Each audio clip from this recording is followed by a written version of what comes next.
भोलेनाथ तुम्हारी नहीं सुन रहा है तो एक लोटा जल, एक दुर्वा और एक बेलपत्र, ये 3 चीजें लेकर जाओ। क्या क्या ले जाना है जम के बोलो जरा।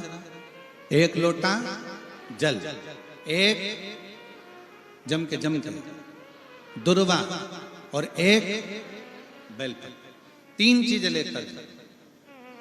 और 3 चीजों को सबसे पहले जो लोटा भर के जल लेकर गए हो वो गणेश जी का स्थान जानते हो ना सब लोग। अशोक सुंदरी के पास में जो गणेश जी का स्थान है, जैसे ये जलाधारी है, ये शिवलिंग है, बीच में अशोक सुंदरी है, ये गणेश जी का, थोड़ा रिटर्न बढ़ा बेटा, ये गणेश जी का स्थान है, ये षडानंद कार्तिकेय का स्थान है। समझना जरा अच्छे से समझ लीजिएगा। शिवलिंग, जलाधारी, अशोक सुंदरी, गणेश जी, कार्तिकेय। एक लोटा जल जब चढ़ाओ तो पहले गणेश जी का स्थान, फिर कटी भाग, फिर शिवलिंग। समझ में आ गया? गणेश जी का स्थान, कटी भाग, जलाधारी, फिर शिवलिंग। दुर्वा गणेश जी के स्थान पर समर्पित कर दो और बेलपत्री अशोक सुंदरी वाली जगह पर समर्पित कर दो।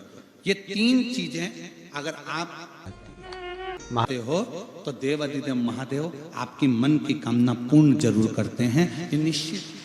कोई पैसे नहीं दे रहा, अवश्य करें।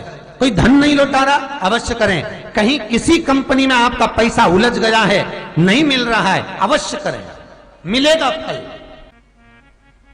लाखों रुपए डूब रहे हैं, एक बार करने में क्या जाता है, निकल आएगा पैसा। काम ना कर कर कर। रविवार की अगर प्रदोष पड़ जाए, कौन से दिन?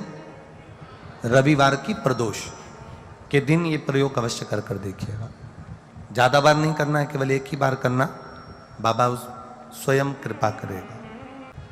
अगर आपको लगे कि मैंने व्यापार बदल लिया, एक बार बदला। कई लोग ऐसे भी होते हैं जो पैसा इकट्ठा करते हैं, धन एकत्रित करते हैं, और कोई व्यापार ऐसा कर लेते हैं जिस व्यापार में धन चले जाता है तो वो धन वापिस नहीं आता महाराज, वो व्यापार का धन वापिस नहीं आ पाता। तो बड़े दुखी होता है कि भाई मेरा गया हुआ पैसा नहीं आ रहा, मैं बड़ा कष्ट में हूं, मेरा खुद का ही आ जाए ना तो मैं निहाल हो जाऊं, मेरा अपना ही नहीं आ रहा जो गया हुआ है, तो मैं क्या वर्णन करूं, उसको क्या कहूं। व्यापार बदल कर देख लिए, धन भी हमारा कहीं डूब गया, आ नहीं रहा है, तो प्रयास करना। 3 स्थान पर चढ़ाई गई बेलपत्र हमें सुख का अनुभव करा देती, बहुत ध्यान लगाइएगा। पहला, अशोक सुंदरी की जगह। अब ये बेलपत्र जब भी आप चढ़ाएंगे तो रविवार की अगर प्रदोष पड़ जाए,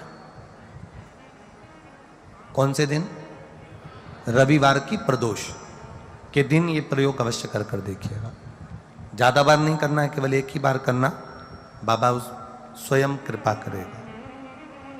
अपने मंदिर में, अर्थात अपने घर के पास कोई मंदिर हो, शिवालय हो, देवालय हो, जहां शंकर भगवान विराजमान हो, शिवलिंग हो, ऐसी जगह पर अवश्य करें। हमें कहीं दूर जाकर ये प्रयोग नहीं करना है, अपने शिवालय, अपने जो घर के आसपास में शिवालय हो वो। एक बेलपत्र अशोक सुंदरी वाली जगह। अब उसको अशोक सुंदरी की जगह पर भी चढ़ाने का तरीका क्या है? जब हम बेलपत्र चढ़ाएंगे तो उस बेलपत्र को चढ़ाते समय आपकी जो बेलपत्र की डंडी है, वो बेलपत्र, रविवार प्रदोष के दिन का ये उपाय है महाराज। ये बेलपत्र की जो डंडी है, इस डंडी का भाग शिवलिंग की ओर होना चाहिए। ये जो डंडी है, इसका भाग अशोक सुंदरी पर जब चढ़ाएंगे तो शिवलिंग की ओर इसका भाग होगा महाराज। दूसरी, बेलपत्र को जब हम समर्पित करेंगे, जया, विषहरा, शामरीवारी, दौतली, देव। मान लो जलाधारी ऊपर नहीं है शंकर जी के, तो उसका स्मरण कर कर 5 कन्याओं का नाम लेकर, जया, विषहरा, शामलीवारी, दौतली, देव, इनका स्मरण कर कर शंकर भगवान के शिवलिंग पर बेलपत्र रखेंगे। बेलपत्र कहां रखना है? आप अगर यहां बैठे हो तो आपके विपरीत में डंडी का मुख होना चाहिए। ये बेलपत्र की जो डंडी है इसका मुख आपके विपरीत में हो। आप यहां बैठे हो तो डंडी उधर होगी, आप इधर बैठे हो तो डंडी का मुख इधर होगा, आप उधर बैठे हो तो डंडी का मुख इधर होगा। आपके ठीक विपरीत की ओर डंडी का मुख हो। ये दो जगह बेलपत्र समर्पित करने के बाद तृतीय बेलपत्र शिवलिंग की जो जलाधारी है, जहां पर भगवान शंकर का शिवलिंग रखा है, वहां स्पर्श कराकर, केवल छुआना है, स्पर्श कराकर बेलपत्री के पेड़ के नीचे ही कोई कंकर हो, कोई शंकर हो या कोई मिट्टी का ढेला हो, नी हो, तो वहीं मिट्टी को थोड़ी सी ऊंची कर कर एक बेलपत्र बैठकर इस बेलपत्री की डंडी जड़ की ओर, मतलब जो वृक्ष होता है उस ओर इस डंडी का मुख होना चाहिए। ये 3 रविवार के प्रदोष के दिन शंकर भगवान पर चढ़ाई गई बेलपत्र से हमारा गया हुआ धन भी पुनः आने का रहता है और हमारा जो व्यापार बार बार बंद हो रहा है, शिव की कृपा से एक बार चालू तो चालू हो ही जाता है। दुनिया में जाकर बोलिया है, जगह जगह जाकर प्रार्थना कर ली, निवेदन कर लिया, तो भी तुम्हारा अगर कोई काम ना बने तब एक काम जरूर करना, एक बेलपत्र, एक शमी पत्र,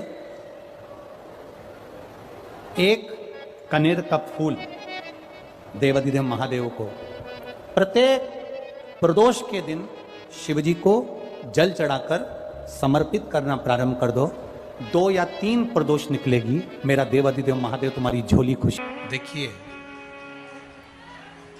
अगर प्रदोष का व्रत नहीं कर सकते, प्रदोष के दिन आप व्रत नहीं कर सकते, मान लो आपसे भूखा नहीं रहा जाए, प्रदोष का व्रत नहीं कर सकते, प्रदोष के दिन आप भूखे नहीं रह सकते, मंदिर भी नहीं जा सकते, दिया भी नहीं लगा सकते, तो शिव महापुराण की कथा कहती है कि प्रदोष के दिन, प्रदोष काल में अपने ही दरवाजे के पास देवाधिदेव महादेव का स्मरण कर कर लक्ष्मी की वृद्धि के लिए, कार्य सिद्धि के लिए, संपदा को प्राप्त करने के लिए आप अपने ही दरवाजे के पास में एक दीप लगा सकते हो। कौन से दिन? प्रदोष के। एक बात और अच्छे से समझ लीजिए, जो बच्चे चिड़चिड़े होते हैं, चाहे घर में बेटे हों, बहुएं हों, सास हो, ससुर हो, परिवार में छोटे छोटे बच्चे हों, चिड़चिड़ प्रवृत्ति करते हों या चिड़चिड़ा स्वभाव हो, जरा जरा सी बात में क्रोध आ जाता हो, बोलने का भान नहीं रह पाता हो, शब्दों के बाण चलते हों, तो महाराज प्रदोष के दिन, प्रदोष काल में बेलपत्री के पेड़ के नीचे एक जो पत्ता आपके पास में हो, पान का मिल जाए तो पान का, पीपल का मिल जाए तो पीपल का, बेलपत्र का मिल जाए तो बेलपत्र का, उस पत्ते पर मात्र थोड़ा सा शहद और 7 दाने चावल के रखकर घी का दिया लगा दो महाराज, और थोड़ा सा जल हाथ की अंजलि में लेकर भगवान देवाधिदेव महादेव का स्मरण कर कर कि इस बेलपत्री के वृक्ष के नीचे माता लक्ष्मी, पार्वती, सरस्वती विराजमान है। इसी बेलपत्री के पेड़ के नीचे मेरे देवाधिदेव महादेव का 12 ज्योतिर्लिंग का स्वरूप प्रकट है।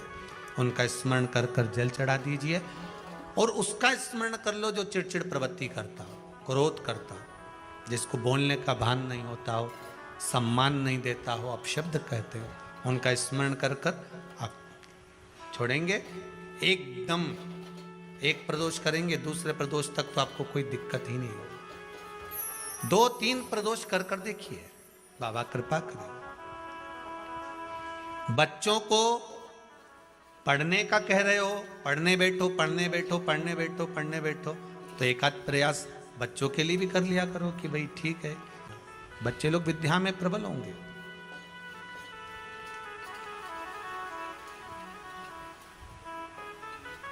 शिव उपासना का जो फल है वह 1000 गुना। दो तली का एक काम सबसे अच्छा है, यदि किसी लड़का लड़की ने आपस में विचार कर लिया कि तलाक हो रहा है, और लड़की ने या लड़के में से किसी एक ने विचार कर लिया कि मुझे तलाक नहीं लेना है, मुझे तो इसी वर के साथ में या इसी कन्या के साथ में रहना है, और अगर 2 बेलपत्र, 2 दुर्वा, 2 कनेर के पुष्प हाथ में लेकर 1 लोटा जल शिव जी को समर्पित कर कर अगर 2 तली का नाम लेकर ये एक साथ शिवलिंग पर चढ़ा दिए जाएं, तो वो प्रदोष के दिन अगर इसको चढ़ाया गया है तो लड़का लड़की का तलाक नहीं होता, आपस में प्रेम बनना प्रारंभ हो जाता है। ऐसा लगे जीवन में कि मैं बहुत दुखी हूं और कष्टमय जीवन चल रहा है और कोई समस्या का हल ही नहीं मिल रहा, बहुत दिन हो गए जूझ रही हूं मैं इन समस्याओं से, तो बेलपत्री की जड़ के अंतर्गत, जो बेलपत्री का बड़ा वृक्ष हो उसकी जो जड़ हो, उस जड़ पर लाल चंदन घिसकर या लाल चंदन से कटोरी में घिसकर लेकर जाएं। शिव जी पर लाल चंदन से पूजन करने के बाद में उसी चंदन को लेकर आकर बेलपत्री की जड़ के अंतर्गत ओम अक्षर को लिखकर एक बेलपत्र अपनी कामना कर कर उस जड़ पर बेलपत्री के समर्पित करना। पहले कथा में कहा है कि बेलपत्री कोई साधारण सा वृक्ष नहीं है, इसको केवल साधारण मत मानना, वृक्ष नहीं है।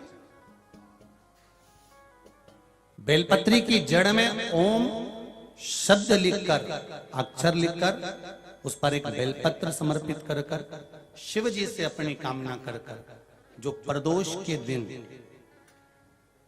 प्रदोष काल के अंतर्गत बेलपत्री के वृक्ष की पूजन कर कर, ये नाद कर कर, ओम अक्षर का नाद कर कर स्मरण कर कर आता है। ज्यादा से ज्यादा कहेंगे तो 4 दिन, 5 दिन में या 6 दिन में मेरा देव अधिदेव महादेव, जो समस्या और टेंशन जिंदगी में चल रहा होता है उससे थोड़ा बहुत तो निजात मेरा देव अधिदेव महादेव उसी समय करना प्रारंभ कर देता है। शिव कृपा होने लगती, पर चंदन लगा होना चाहिए शिवलिंग पर। पहले शिवलिंग पे चंदन लगाना है, उसके बाद लेकर जाना। कौन से दिन? जम के बोलो जरा। प्रदोष समय, प्रदोष काल। लग रहा है कि जूझ रहे हैं हमारे जीवन में, बहुत बहुत टेंशन, बहुत समस्या।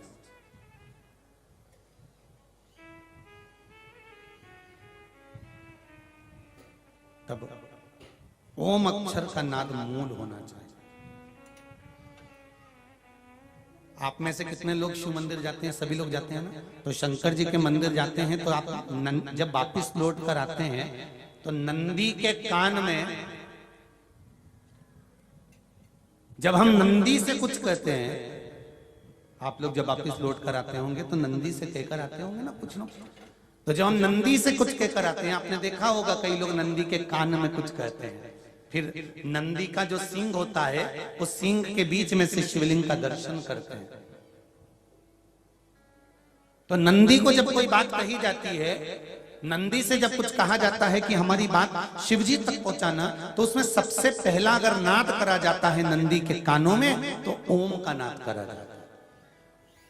आप सीधे जाकर अगर कहेंगे नंदी को कि हमारी ये बात है, आप वहां तक पहुंचा देना, तो नंदी उस बात को कहे चाहे नहीं कहे, पर जब आप नंदी के कान में ओम कहने के बाद में अपने हृदय की बात कहते हैं, तो जैसे एक पत्र आपने भेजा और पत्र को तुमने लिफाफे के अंदर रख दिया, रखने के बाद में तुमने एड्रेस भी लिख दिया, समझ लेना बहुत अच्छे से।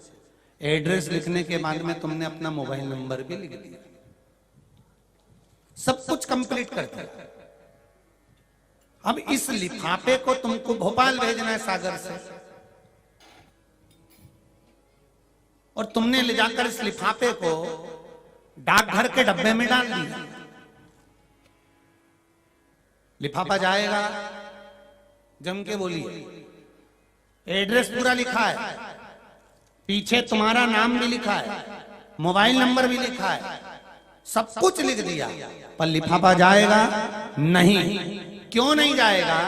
क्योंकि उस पे टिकट चिपका नहीं है। 15 पैसे का, 10 पैसे का, 25 पैसे का, या 1 रुपए का, या 2 रुपए का, उस पे अगर कोई टिकट चिपका होता फिर आप उसको डालते तो जाता कि नहीं जाता? चले जाता। ये ओम सनातन धर्म के अंतर्गत जितने भी मंत्र होते हैं, जितने ब्राह्मण मंत्र का उच्चारण करते हैं, जितने ब्राह्मण मंत्र पढ़ते हैं और मंत्र का उच्चारण करते हैं, उसमें ओम का नाद क्यों करते हैं? क्योंकि ये हमारे श्लोकों को, हमारे शब्दों को, हमारे दिल की बात को टिकट का काम कर कर परमात्मा तक पहुंचा देता है। ये ओम अक्षर, ओम शब्द, ओम नाद वहां तक पहुंचा। कभी कभी बेलपत्र देखना, जब बेलपत्र आप समर्पित करते हैं तो ऊपर वाली जो पत्ती होती है उस पे ओम लिखते हो। कई किसी को लिखते हुए देखा होगा, चंदन से, पीले चंदन से, लाल चंदन से। सबसे मूल 3 पत्तियों में बीच वाली जो पत्ती है उस पे ओम लिख दिया, फिर इधर वाली में लिख दिया नमः, इधर वाले में लिख दिया शिवाय।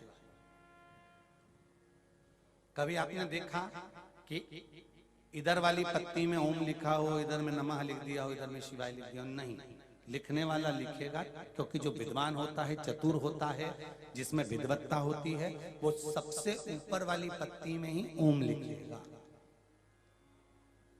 क्योंकि उसको मालूम है ये ब्रह्मा है, ये विष्णु है और ऊपर शिव है। इन दोनों का समावेश ओम में है, इसलिए वो सबसे पहली पत्ती में ओम ही लिखता है। दुनिया का कितना भी दरिद्र व्यक्ति हो, चाहे दुनिया का कोई व्यक्ति ऐसा हो जिसका कभी व्यापार चलता ही नहीं हो, उसने 50 बार बदल के देख लिया, फैक्ट्री चली नहीं रही, जिस काम को करने के लिए जाते हैं वो काम टल जाता है, आज की जगह कल, कल की जगह परसों, परसों की जगह नरसों, काम होता ही नहीं। बेटा बेटी का संबंध करने जा रहे हैं पर हो ही नहीं रहा।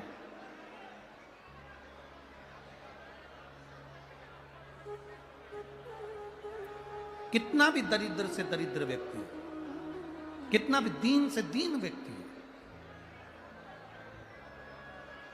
एक नियम वो अगर अपनी जिंदगी में बना ले, प्रदोष काल में, प्रदोष के समय पर बेलपत्री के वृक्ष के नीचे एक बार जाकर नमन करना